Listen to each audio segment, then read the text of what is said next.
Bonjour, je suis Annabelle Carrette-Nourry, la fondatrice et l'auteure du guide de vie Your Values, votre guide de vie universel vers la paix et le bonheur. Venez trouver ici du sens, de l'enthousiasme, de la paix, de la stabilité, de l'inspiration, de la motivation, du courage à travers toutes ces idées et toutes ces histoires. Bonjour à tous, aujourd'hui un podcast sur la longévité et notamment la longévité à travers le monde. Et oui, c'est une question qu'on se pose beaucoup, tout ce qu'on s'est déjà posé au moins une fois, comment vivre un peu plus longtemps ou peut-être même paraître plus jeune un peu plus longtemps. C'est un sujet dont on entend beaucoup parler. C'est comme une forme de rêve, comme voler peut-être pour les êtres humains et notamment le développement des cliniques de longévité. Voilà, donc pour commencer, on va parler un petit peu sur la base. On va dire qu'il y a beaucoup de recherches qui ont été faites et on va dire qu'environ 20 à 30% de notre génétique est responsable de notre longévité. Et la génétique, elle se crée comment? C'est les habitudes que les générations précédentes ont faites. Et d'ailleurs, pas que sur la longévité, mais sur toutes les autres choses, le reste de votre corps, votre santé physique, votre santé, votre manière de penser. En fait, est-ce que c'est le résultat finalement de ce que les générations passées ont pu faire? Il y a aussi l'éducation, plus sur le plan mental, la manière dont vous allez penser, vous allez voir un gros impact sur la longévité. Et l'éducation que vous avez eue étant enfant a un gros impact, un impact en tout cas là-dessus, sur votre sagesse, votre positivité. Et ensuite, il y a votre expérience de vie, vous, la manière dont vous vous nourrissez sur les trois parties. Vous nourrissez votre mental, votre corps, comment vous bougez, et votre expérience de vie. Plus on a une vie difficile, plus on a une forme de sagesse qui s'installe, et vous verrez, plus on est sage, plus on a de valeur, plus on a eu la vie difficile, et ben plus on a cette forme de longévité. Et donc pour vous, à l'instant T, pensez aussi à votre descendance. Si vous ne voulez pas vous tenir en bonne santé pour vous parce que vous vous en fichez, pensez à vos enfants, aux générations futures parce que vous allez leur donner une bonne base de 30%, comme ma famille l'a fait pour moi. J'ai une santé exceptionnelle, j'ai une immunité aux maladies qui est exceptionnelle. J'ai vraiment aucun souci de santé. Ma famille a toujours mangé, a toujours une discipline très forte, a toujours mangé extrêmement sainement, a fait beaucoup de sport. Donc j'ai un corps de sportive, je suis grande, j'ai aucun... vraiment. Et ça, j'ai une très bonne base. Et mon éducation aussi des valeurs a été très importante. Et du sport, donc faites faire du sport à vos enfants et faites-les manger non transformés. Donc on va voir sur les trois points, le corps, le mental et l'âme, comment est-ce que l'impact sur la longévité. Donc pour commencer, le corps, pour le corps, je pense que ce qui est important de comprendre, c'est que déjà tout ce qui n'est pas naturel, qu'on trouve dans la nature, tout ce qui est alcool, tabac, sucre, euh, un problème aussi qu'on a aujourd'hui, c'est de surmanger. On mange beaucoup trop et ça abîme le corps, ça. Donc, mangez moins, ne mangez pas de sucre, pas d'alcool, pas de choses transformées, pas de tabac. Tout ce qu'il y a dans la nature, simplement. Des œufs, on en trouve. Si vous mangez du poisson ou de la viande, moi je suis végétarienne, mais du poisson ou de la viande, euh, ça c'est super. Des fruits et des légumes. Le sucre, ça n'existe pas comme ça dans la nature, le sucre raffiné. Le sucre dans les fruits, oui. De l'eau naturelle. Euh, Qu'est-ce qu'on a? Ensuite, on a plein d'aliments qui sont un peu qu'on appelle anti-âge. Et en fait, c'est par exemple, vous avez la grenade, vous avez du collagène dans la peau et quand on vieillit, eh bien, quand on a la peau fripée, c'est qu'on perd ce collagène qui remplit un peu les joues, on va dire, par exemple sur le visage. Et les graines de lin sont pleines de ça. La grenade, ça active le collagène dans la peau. Donc, si vous en consommez beaucoup, ça va activer, ça va stimuler en fait le taux de collagène dans votre peau. Ça, c'est super bien. Comme les graines de lin bouillies, cette gelée que vous obtenez quand vous faites bouillir des graines de lin, vous le mettez sur le visage. Il y a aussi souvent une erreur qui est faite, c'est qu'on est fait de 80% d'eau. Et les gens souvent ne boivent jamais assez. Donc si vous ne buvez pas assez, vous allez avoir un pourcentage en moins dans votre corps et vous serez comme des fleurs qu'on n'arrose pas assez, qui fanent, ou des fruits qu'on sèche, des fruits secs, tout fripés, tout fanés. Donc il faut boire de l'eau pour avoir une peau rebondie, pour rester jeune. Ensuite, ensuite, là, c'est tout ce qui est alimentation, et c'est vrai que on va y venir après quand j'ai parlé de Dan Buettner qui a trouvé les 5 zones bleues dans le monde. Voilà, je vais vous parler des différents aliments à travers le monde. Aussi sur l'exercice, il ne faut jamais, jamais cesser de bouger. Quand vous cessez de bouger, vous mourrez.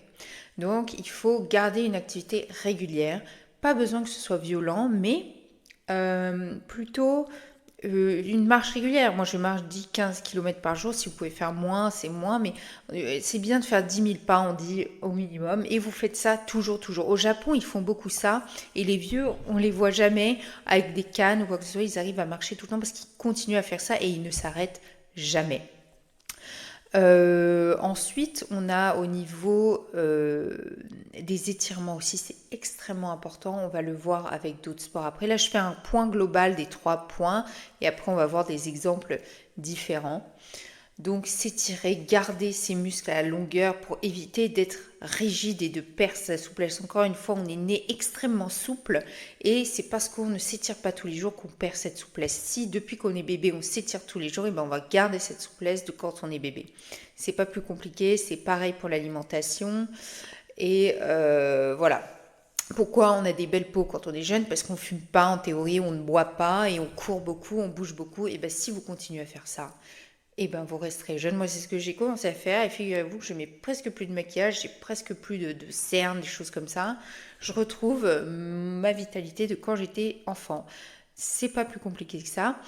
Et mentalement, on dit que on mange, on est ce qu'on mange, you are what you eat, mais en fait, on est aussi ce qu'on pense, you are what you think. Donc sur la deuxième partie, le mental, visualisez-vous que vous êtes jeune, que vous bougez, que vous courez. Moi, c'est ce que je fais quand je ne peux pas faire un entraînement de sport. Je m'imagine en train de courir, en train de faire le grand écart, en train de faire tout ça, et ça marche. Parce qu'en fait, ça a été prouvé d'ailleurs que quand il y a 2 groupes qui ont fait du sport, une séance de sport identique, un demi-groupe qui a fait la séance de sport physiquement et l'autre qui l'a fait mentalement, en s'imaginant, et les résultats étaient quasiment les mêmes physiquement, pour dire l'impact du mental. Et la méditation restaurative, moi quand je me blesse, souvent j'imagine qu'en fait, je fais une méditation de 10-15 minutes et j'imagine qu'en fait ma jambe est en train de se régénérer, si j'ai mal à la jambe ou quoi, et ça fonctionne vraiment. Donc visualisez vraiment ce que vous voulez être et agissez en sorte. Et ensuite, sur l'âme, on est vraiment plus sur un principe de vie. Je pense que l'âme, elle se développe aussi avec les tourments de la vie, avec les épreuves, cette sagesse qu'on a. Et les personnes, j'ai remarqué, qui vivent vraiment vieux, eh ben, c'est des personnes sages, qui ont trouvé ce calme, qui ont beaucoup, beaucoup de souffrance et de tourments, et qui ont cette espèce de paix, de calme, de compréhension du monde, d'acceptation, parce qu'on connaît ce qu'est la vie, on connaît le monde, on est ouvert au monde, et donc on accepte, on est dans le non-jugement, qui ont cet émerveillement permanent, cette joie de vivre, qui ne cesse de s'émerveiller des petites choses. C'est pour ça que je répète, ayez cette capacité d'émerveillement, de jamais cesser de vous émerveiller. Ils n'ont pas ce visage crispé, tendu. C'est pour ça que méditer, reset, pour ne pas être bloqué, pour se débloquer chaque jour. Ils n'ont pas de blocage émotionnel, ils sont guéris de leur traumatisme. Pas de nœuds, de tension intérieure. C'est pour ça, méditez, relâchez-vous. N'ayez pas votre visage crispé, ça vous fait des rides, ça vous crée des nœuds. Et quand votre corps il est plein de nœuds, au bout d'un moment, il y a tellement de tension qu'il ne peut plus vivre. Se nécrose.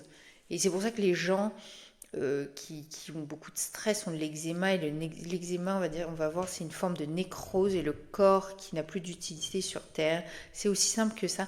Donc, on va voir les différents exemples des médecins là. Voilà. Donc on a Christophe de GG, docteur Christophe de GG de GGR, pardon, qui nous a qui a écrit le livre La médecine de la longévité. C'est un spécialiste mondial, un des meilleurs d'ailleurs, qui parle beaucoup de l'activité physique, de la sénescence, qui est la dégradation, du manque d'activité. Et en fait, le corps humain, c'est comme une voiture. Pour les voitures, régulièrement, on fait un contrôle technique, on a de la maintenance. Et pourtant, c'est bête, on n'y pense pas. C'est des choses tellement évidentes, mais nous, on doit faire de la maintenance régulièrement. Donc, c'est-à-dire, on s'étire chaque jour, on se reset en se faisant une méditation pour se remettre à zéro, se poser 5 minutes. Remettre un peu d'huile dans le moteur, des bons nutriments, manger sainement et en fait c'est exactement ça qu'il faut faire. Et ne jamais s'arrêter de bouger comme une voiture, il faut la faire rouler de temps en temps. C'est exactement le même principe.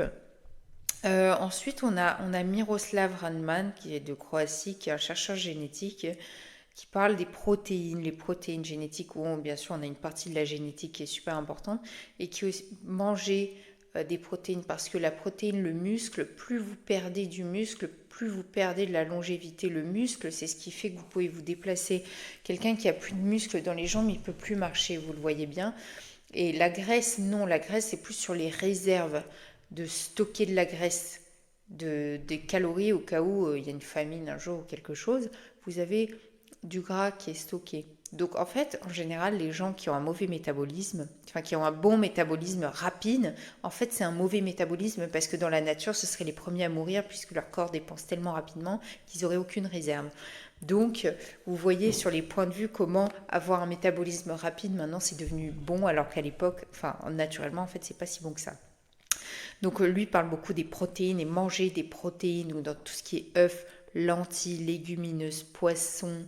Vous avez des protéines dans les noix, vous avez des protéines dans les fromages bien affinés, la viande, etc. etc. En parlant de la nécrose du corps, ce qui n'a plus d'utilité sur Terre disparaît. Partons de là. Donc ce qui n'a plus d'utilité, il y a un Indien qui avait fait une expérience une fois, qui avait mis son bras en l'air et qui l'avait laissé, qui vivait comme ça. Et au bout d'un moment, puisque son bras ne bougeait plus, son bras s'est nécrosé et il est tombé. Parce qu'il n'avait plus d'utilité. C'est pareil pour les chevaux qui ont des espèces de boules au niveau des membres. C'était des anciens doigts ou des anciennes choses qui étaient utiles à l'époque, qui n'existent plus, qui sont tombées avec la sélection naturelle, etc. Et bien, nous, c'est pareil. Par exemple, on a nos pieds, nos orteils dans les chaussures. Puisqu'on ne se sert plus de nos orteils comme nos doigts sur nos mains, c'est vrai que les gens ont tendance à avoir les orteils tout crochus et qui ne bougent plus. Et moi, c'est un exercice que je fais chaque jour, c'est que mes orteils, je les bouge comme mes doigts d'une main. Donc, j'ai mes orteils on n'a plus des orteils qui vont de travers, etc. On a vraiment des pieds dont on se sert complètement. Et ça, c'est une chose parce qu'on met des chaussures maintenant et dont on ne se sert plus de ses doigts de pied. Ça, c'est quelque chose qu'il faut... Donc, ça se nécrose et ça disparaît à la fin. Et l'eczéma, c'est pareil, c'est quand vous avez la dépression, que vous ne bougez plus, que vous restez enfermé, que vous avez votre corps, et donc vous créez de l'anxiété, et donc votre corps en fait va créer une forme d'eczéma. Souvent il y a ça qui est très important, et en fait c'est parce que votre corps est en train de se nécroser, vous n'avez plus d'utilité sur Terre et donc vous êtes en train de disparaître. Malheureusement c'est un fait, mais c'est comme ça. Et ensuite on va parler des zones bleues. Les zones bleues dans le monde, il y a 5 zones bleues dans le monde que vous pouvez trouver dans mon livre Your Values, qui ont été découverts par Dan Buettner. C'est 5 endroits dans le monde où les gens sont en meilleure santé et vivent beaucoup plus longtemps que la moyenne. Donc Dan remarque que ces 5 zones bleues ont 9 points communs nommés les Power 9, qui sont, je vais vous les citer, d'abord les 5 zones bleues sont Okinawa au Japon, Ikaria en Grèce, la Sardaigne en Italie, Loma Linda en Californie et Nicoya au Costa Rica. Et donc les 9 points sont déjà se déplacer naturellement au quotidien, c'est-à-dire marcher quotidiennement. Encore une fois, on retrouve ce point de ne jamais cesser de bouger. Avoir un but ou un objectif, c'est le deuxième point. Et encore une fois, on rejoint les points de nécrose, c'est-à-dire si vous n'avez plus d'utilité sur Terre, vous allez disparaître et vous allez vous sentir déprimé. Et c'est pour ça que les gens qui sont là, qui sont déprimés, qui n'ont plus rien, vivent pas très longtemps. Les gens qui sont actifs, vous voyez les personnes âgées qui sont actives, qui ont toujours ce but, cet émerveillement, c'est les personnes qui vivent très longtemps. Ensuite, troisième point, des moments seuls quotidiens de relaxation, comme la méditation, comme prendre du temps de contempler les choses, de regarder les oiseaux qui volent dans le ciel, de se dire ok, je suis là dans l'instant présent, seul, au calme, très important. 4. Soutenir et être présent pour ses proches. Encore une fois, c'est une forme d'utilité et une forme de non-stress. C'est-à-dire, je suis là, j'ai un but dans la société, je suis entourée de bonnes personnes. Et voilà, ensuite, on a le cinquième point, c'est être dans le bon cercle social. Si vous êtes dans le mauvais cercle social, vous n'allez pas pouvoir trouver votre utilité, vous allez être stressé, vous n'allez pas être soutenu, vous allez être perdu. Et ça rejoint le sens et aussi le stress. Donc ça c'est important. Sixième point, la règle des 80% qui consiste à ne jamais remplir votre estomac à plus de 80%. Encore une fois, le problème dont je parlais, c'était de surmanger qui fatigue énormément le corps. Et du coup, votre corps, au lieu de dépenser cette énergie pour vivre, il va dépenser cette énergie pour essayer de déstresser l'estomac qui est surrempli. Et aussi, vous allez être beaucoup plus fatigué. Plus fatigué, vous allez moins vous déplacer, etc. Ensuite, 8, on est sur 1 ou 2 verres de vin à 17 heures. Ça, c'est un point qui est très intéressant, ça détend. Et l'alcool à très petite dose, le vin ou le vin local, c'est-à-dire par exemple le saké, c'est du vin japonais, on va dire, qui est fait à base d'aliments naturels, pas les alcools chimiques comme tous les alcools forts, mais un alcool léger comme le vin, le saké. Ça peut être intéressant parce que ça relâche et l'alcool est fermenté. Et dans tout ce qui est fermenté comme la sauce soja, le fromage par exemple, le natto, les ferments en fait, ça a des bactéries vivantes et dans notre estomac et notre flore vaginale aussi pour les femmes, on a des bactéries et ça maintient ces bactéries. Si on n'a plus de bactéries, on ne peut plus digérer correctement et notre corps ne fonctionne pas. En fait, ces bactéries nous aident à vivre. Donc, ça peut être très bien pour se détendre et aussi prendre du plaisir dans la vie, c'est très important. Et ensuite, dernier point, une forte consommation de légumes et plantes fraîches, donc des aliments naturels. Encore une fois, on retrouve tout ça. La nature, elle nous offre tous ces milliers de plantes et de légumes et de fruits qui sont merveilleux. Voilà, donc voilà pour les zones bleues qui sont super intéressantes. Voilà, ensuite, pour conclure un petit peu tout ça, j'avais envie de vous parler du yoga parce que je trouve que ça résume beaucoup tous les points. En fait, le yoga, c'est à la fois une forme de méditation, à la fois une forme d'activité très lente qui dure 1 heure, 1 heure et demie de yoga. Même 1 heure, ça suffit. On bouge son corps lentement dans toutes les postures. Et il y a des postures de yoga qui ont chacune un sens. Une pour digérer, une pour le transit, une pour le dos, une pour la posture, une qui est une posture qu'on retrouve, on se met un peu en boule, comme cette position de bébé, pour garder sa souplesse. Donc ça regroupe plein de points sur la longévité. Le yoga, c'est génial. Et mentalement, vous avez ce moment calme, seul, en même temps de méditation, en même temps d'étirement, en même temps de sport. Ça fait travailler le sport, c'est quand même actif le yoga selon lequel vous faites. Il y a aussi le yoga pour les femmes enceintes, etc. Donc finalement, je me dis vivre une vie un peu plus longue ou paraître jeune longtemps ou un peu plus jeune plus longtemps, surtout de manière naturelle. Moi, je dis oui avec toutes ces astuces, pourquoi pas, mais rendre la vie éternelle, je crois pas, parce que ça perdrait toute sa valeur. Si on vit toujours, on aurait quoi? C'est pas drôle en fait. Justement, le fait que la vie elle est pas éternelle, on sait qu'on a un temps limité, et donc ça rend ça précieux et ça fait que la vie a des valeurs. Dites-moi ce que vous en pensez. J'espère que ce podcast vous a plu. N'hésitez pas à m'envoyer un email. Il y a un nouveau produit qui va sortir pour Your Values, qui va être disponible bientôt en pré-vente. N'hésitez pas à m'envoyer un mail si vous avez des questions. N'hésitez pas à regarder mes vidéos, à me solliciter, à booker une séance de discussion gratuite aussi, à trouver mon livre. Partagez-moi votre point de vue, ça me ferait vraiment plaisir. En attendant, je vous souhaite une bonne vie jusqu'à la semaine prochaine.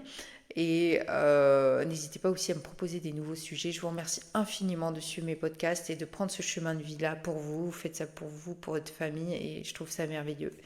À bientôt!